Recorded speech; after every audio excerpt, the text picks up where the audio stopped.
આ તરફ સુરતમાં છેતરપિંડી કરતી અંકલેશ્વરની ગેંગ ઝડપાઈ। સુરત સાયબર ક્રાઇમ સેલે 2 આરોપીને ઝડપી પાડ્યા છે। બેંક એકાઉન્ટ ભાડે આપી સાયબર ફ્રોડનું નેટવર્ક તેઓ ચલાવતા હતા।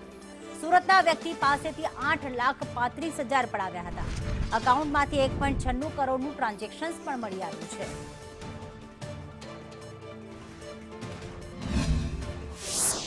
ચાલુ વર્ષમાં એક ફરિયાદી ઇન્વેસ્ટમેન્ટ ફ્રોડનો ભોગ બનેલો હતો, જેની અંદર ફરિયાદી પાસેથી સાયબર ક્રિમિનલ્સે અલગ અલગ આઈપીઓના નામે ઊંચું વળતર ટૂંક સમયમાં મળશે એ રીતના એને લાલચ આપીને ઊંચું લગભગ 8.5 લાખ રૂપિયા જેટલી રકમનું અલગ અલગ બેંક એકાઉન્ટોમાં ટ્રાન્સફર કરીને રોકાણના નામે પૈસા પડાવેલા હતા। આ ગુનાની જ્યારે સાયબર ક્રાઇમ સેલમાં ફરિયાદ મળી ત્યારે ગુનો રજીસ્ટર કરીને ટેકનિકલ વર્કઆઉટ અને ઇન્વેસ્ટિગેશન સાયબર ક્રાઇમ સેલની ટીમ દ્વારા કરવામાં આવેલ હતું।